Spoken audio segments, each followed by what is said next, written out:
तो स्टूडेंट, तो आज हम इस वीडियो में हिस्ट्री का मोस्ट इम्पोर्टेंट क्वेश्चन लेकर आए हैं। तो हमारा पहला प्रश्न है, राष्ट्रवाद का अर्थ क्या है? राष्ट्रवाद का अर्थ क्या है? ऑप्शन नंबर ए धार्मिक भावना, ऑप्शन नंबर बी क्षेत्रीय भावना, ऑप्शन नंबर सी राष्ट्र के प्रति प्रेम और एकता, ऑप्शन नंबर डी आर्थिक नीति। इसका ऑप्शन हो जाएगा option number C will be the right answer, राष्ट्र के प्रति प्रेम और एकता। उदाहरण के तौर पर देखेंगे, एक ही झंडा और संविधान के प्रति समान। अगला प्रश्न कहता है, फ्रांसीसी क्रांति किस वर्ष हुई थी? फ्रांसीसी क्रांति किस वर्ष हुई थी? Option number A 1776, option number B 1789, option number C 1815, option number D 1848। इसका ऑप्शन हो जाएगा option number B will be the right answer, 1789 में फ्रांसीसी क्रांति हुई थी।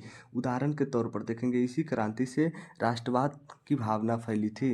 अगला प्रश्न, फ्रांसीसी क्रांति का नारा क्या था? फ्रांसीसी क्रांति का नारा क्या था? ऑप्शन नंबर ए न्याय समानता शांति, ऑप्शन नंबर बी स्वतंत्रता समानता बंधुत्व, ऑप्शन नंबर सी धर्म देश राज्य, ऑप्शन नंबर डी क्रांति सुधार विकास। इसका सही आंसर होगा ऑप्शन नंबर बी स्वतंत्रता समानता बंधुत्व।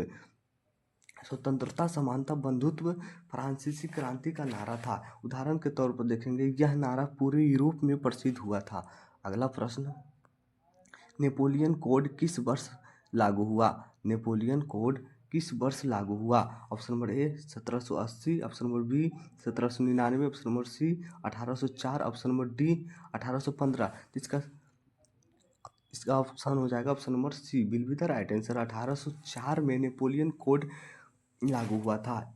उदाहरण के तौर पर देखेंगे, इसने समान कानून व्यवस्था लागू की थी। अगला प्रश्न, इटली के एकीकरण का नेता कौन था? इटली के एकीकरण का नेता कौन था? इसका option number A Bismarck, option number B Mazzini, option number C Cavour, option number D Garibaldi. इसका ऑप्शन हो जाएगा C will be the right answer, option number C will be the right answer, Cavour Italy के एकीकरण का नेता था। इसका उदाहरण, काबूर ने कूटनीति से इटली को एक किया। अगला प्रश्न, जर्मनी के एकीकरण का नेतृत्व किसने किया? जर्मनी के एकीकरण का नेतृत्व किसने किया? Option number A Hitler, option number B Bismarck, option number C William द्वितीय, ऑप्शन नंबर डी मेजिनी। इसका सही आंसर हो जाएगा option number B Bismarck. Bismarck Germany के एकीकरण का नेतृत्व किया। इसका option number B will be the right answer. उदाहरण के तौर पर देखेंगे, लो और रक्त की नीति अपनाई थी। अगला प्रश्न, यूनानी स्वतंत्रता आंदोलन किस साम्राज्य के विरुद्ध किया था? Option number A, option number C will be the right answer. उदाहरण के तौर पर देखेंगे, यूनान के तुर्की शासन में मुक्ति पाई। अगला प्रश्न, यंग इटली संगठन की स्थापना किसने की? यंग इटली संगठन की स्थापना किसने की? Option number A Garibaldi, option number B Cavour, option number C Mazzini, option number D Bismarck. तो इसका सही आंसर हो जाएगा option number C will be the right answer. Mazzini Young Italy संगठन की स्थापना की। उदाहरण के तौर पर देखेंगे, युवाओं में राष्ट्रवाद फैलाने के लिए। अगला प्रश्न, 1848 की क्रांति का मुख्य उद्देश्य क्या था? 1848 की क्रांति का मुख्य उद्देश्य क्या था? ऑप्शन नंबर ए था, ऑप्शन नंबर धार्मिक सुधार। तो इसका ऑप्शन हो जाएगा C will be the right answer, राष्ट्रीय एकता और स्वतंत्रता।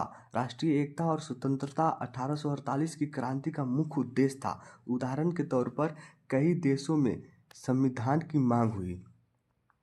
अगला प्रश्न, राष्ट्रवाद के विकास में संस्कृति का क्या योगदान था? राष्ट्रवाद के विकास में संस्कृति का क्या योगदान था? ऑप्शन नंबर ए कोई योगदान नहीं, ऑप्शन नंबर बी विभाजन बढ़ाना, ऑप्शन नंबर सी राष्ट्रीय पहचान बनाई, ऑप्शन नंबर डी केवल मनोरंजन दिया। इसका ऑप्शन हो जाएगा option number C will be the right answer, option number C will be the right answer, राष्ट्रीय पहचान बनाई, राष्ट्रवाद के विकास में संस्कृति का योगदान के लिए। उदाहरण के तौर पर देखेंगे, लोकगीत भाषा